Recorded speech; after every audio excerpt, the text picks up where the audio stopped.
बिहार में चुनाव है तो राजनीतिक बिसात बिछनी शुरू हो गई है। इस चुनावी मंथन में कौन किसके साथ होगा, इसको लेकर कुछ भी कह पाना मुश्किल है, क्योंकि हर राजनेता जनता के मन में क्या है यह जानने से पहले अपने मन की सुना रहा है। बीते रविवार पटना से सोशल मीडिया पर एक खबर आई। लोक जनशक्ति पार्टी रामविलास के अध्यक्ष चिराग पासवान न सिर्फ विधायकी लड़ने वाले हैं, बल्कि वो बिहार विधानसभा चुनाव में किसी सामान्य सीट से अपनी दावेदारी भी पेश करने वाले हैं। इसको लेकर जब सोमवार में चिराग से मीडिया कर्मियों ने सवाल किया तो चिराग पासवान ने कहा, मैं पहले ही कह चुका हूं कि पार्टी की जो राय होगी मैं उसका पालन करूंगा। फिलहाल चर्चा होना बाकी है।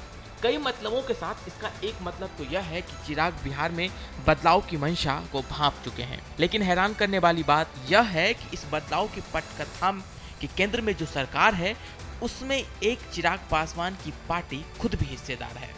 एक तरफ नीतीश कुमार से मुलाकात के बाद चिराग पासवान दावा करते हैं कि राज्य में मुख्यमंत्री पद की कोई वैकेंसी नहीं है, तो दूसरी तरफ चिराग पासवान की पार्टी और उनके कार्यकर्ताओं द्वारा लगाए गए पटना में पोस्टर कुछ और ही संकेत कर रहे होते हैं। तो क्या यह मान लिया जाए कि 2020 की तरह पासवान एक बार फिर से नीतीश कुमार के नेतृत्व वाली एनडीए सरकार से बगावत करने जा रहे हैं? देखा जाए तो चिराग की यह राजनीति उनके पिता पूर्व केंद्रीय मंत्री रामविलास पासवान से प्रेरित लगती है। बिहार और भारतीय राजनीति के एक दिग्गज दलित नेता के रहे रामविलास पासवान को राजनीतिक मौसम वैज्ञानिक की उपमा मिली हुई थी, क्योंकि चुनाव से पहले रामविलास पासवान यह अनुमान ठीक लगा लेते कि चुनाव में क्या होने वाला है।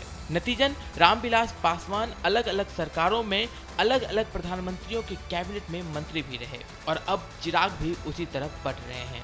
लेकिन जैसा कि हर पिता चाहता है उसका बेटा उससे आगे रहे, इस कदम ताल में चिराग एक लायक पुत्र की तरह अपने पिता के पद चिन्हों पर चलते हुए बहुत आगे बढ़ जाना चाहते हैं।